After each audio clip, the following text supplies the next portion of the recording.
Live merupakan film bergenre aksi komedi yang disutradarai oleh F. Gary Gray. Film ini dibintangi oleh Kevin Hart, Gugum Batara, dan Vincent D'Onofrio. Film ini mengisahkan seorang pencuri profesional dan kru ahlinya yang mencoba melakukan perampokan terbesar selama masa karirnya, yaitu mencuri emas batangan senilai $500 juta dari berangkas pesawat di ketinggian 12.000 meter. Film ini diawali dengan memperlihatkan keindahan Venesia, yaitu sebuah kota yang berada di timur laut Italia, kemudian dilanjutkan dengan menampilkan sebuah acara pelelangan. Pada acara pelelangan ini, yang menjadi target adalah sebuah karya dari NX, yaitu NFT edisi tunggal. NFT edisi tunggal ini terjual dengan harga $20 juta. Saat itulah Cyrus bersama timnya melakukan aksi. Terjadilah kejar-kejaran antara Interpol dengan Cyrus bersama anggotanya menggunakan perahu. Setiap anggota timnya itu memiliki keahlian masing-masing. Akhirnya, Cyrus dan anggotanya lolos dari kejaran Interpol dan sampai di kapal pesiarnya. Di sana mereka berpesta dan bersenang-senang. Tetapi tidak saja NFT yang dicuri, melainkan juga membawa NX yang merupakan seniman dari NFT yang mereka ambil. Semua ini bertujuan untuk menaikkan harga dari karya NX tersebut. Awalnya harga di saat lelang itu adalah $20 juta. Dalam semalam setelah kejadian tersebut, harganya melonjak naik menjadi $89 juta.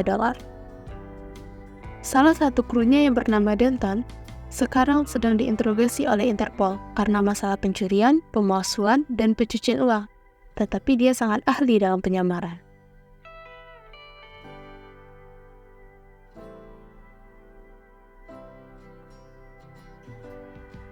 Lars Jørgensen adalah seseorang yang punya banyak karya curian dan juga mendanai kelompok teror. Ia adalah orang yang sangat berbahaya. Dia bisa membanjiri atau mengeringkan kota jika dia mau. Ia akan memindahkan emas senilai $500 juta dari London ke Zurich.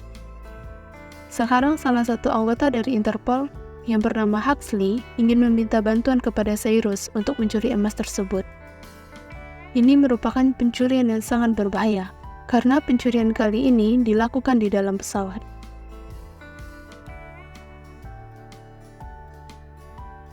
Huxley meminta bantuan Abby. Kemudian Abby mendatangi Cyrus dan tentunya Cyrus menolak untuk melakukan pencurian tersebut. Abby memberikan penawaran kepada Cyrus bahwa jika ia menerima tawaran ini, maka ia beserta krunya akan mendapat kekebalan hukum penuh serta semua catatan kejahatannya akan dibersihkan dan tidak akan dituntut atas pencurian Van Gogh, dan Denton yang salah satu anggotanya tadi tidak akan dipenjara seumur hidup. Cyrus mau menerima tawaran ini jika Abby ikut dalam operasi. Kalau tidak, dia akan menolak karena dia berpikir jika mereka terkena masalah, maka Interpol akan lepas tangan. Awalnya anggota dari tim Cyrus menolak untuk ikut serta dalam pencurian ini, dikarenakan pencurian ini sangat mustahil kata mereka. Tetapi pada akhirnya mereka menyetujui pencurian akan dilakukan 17 hari dari mereka menerima tawaran. Mereka memikirkan cara untuk pencurian kali ini. Mereka menemukan ide yaitu dengan membajak pesawat. Pastinya dengan ide ini, mereka membutuhkan pesawat jet. Akhirnya mereka menemukan seorang yang memiliki jet pribadi yang sangat canggih. Mereka memulai memodifikasi jet dan mempersiapkan segalanya yang diperlukan. Tetapi ada masalah lain, yaitu kontrol lalu lintas udara akan melihat dua pesawat bersinyal sama pada radar.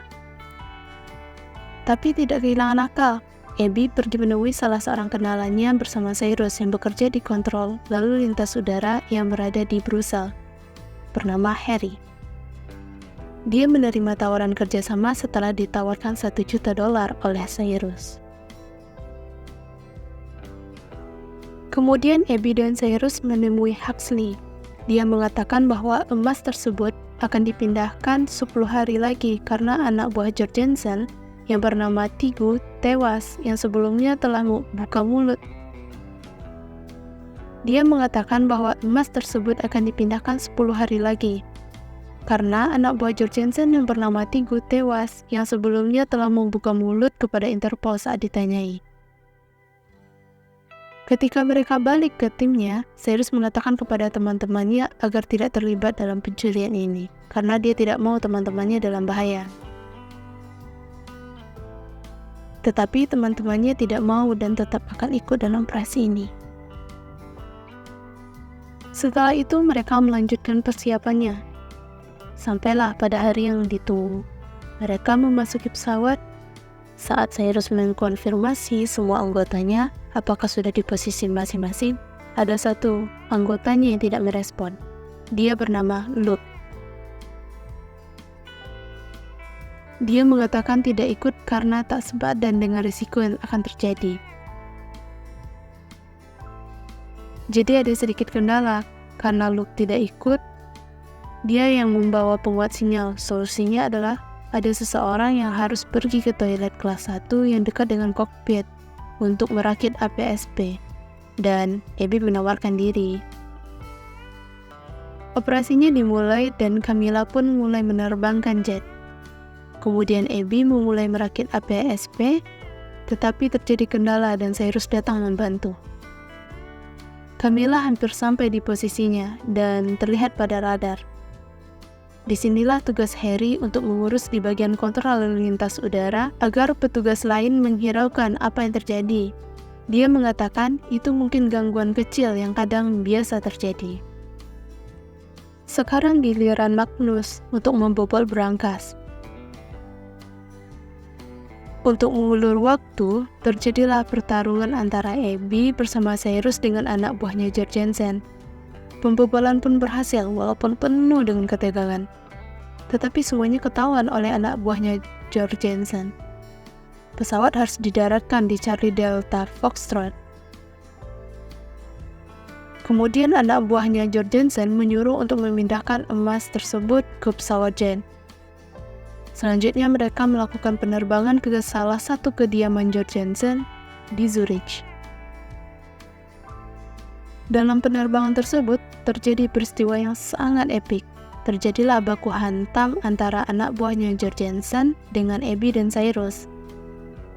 Selain itu, pesawat jet ini hampir ditembak oleh pesawat tempur NATO karena tidak ada izin penerbangan. Semua dapat dikendalikan dengan kerjasama tim. Akhirnya mereka mendarat di kediaman Jorgensen. Pendaratan yang mereka lakukan sangat tidak mulus, dan emas yang dibawanya berserakan keluar dari pesawat. Interpol pun sampai di lokasi.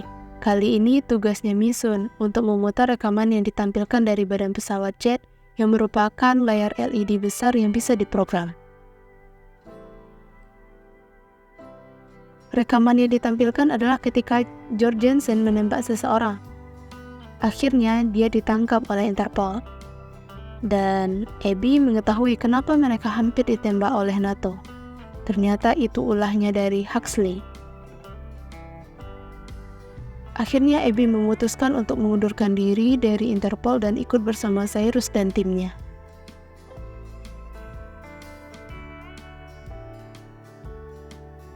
Ada satu hal yang Abby tidak ketahui, sebenarnya Cyrus dan tim mencuri emas tersebut. Kemudian Cyrus menceritakan kepada Abby bagaimana emas itu bisa dicuri. Magnus menunggu ketika Camilla berada tepat di posisi bawah pesawat, kemudian menukar peti berisi emas tersebut dengan peti yang berisi besi yang dicelupkan pada cat emas. Kemudian menjatuhkan emas asli tersebut menggunakan parasut. Luke tidak pernah batal ikut, dialah yang bertugas mendaratkan emas tersebut dengan aman. Akhirnya mereka berkumpul dan film pun berakhir dengan bahagia.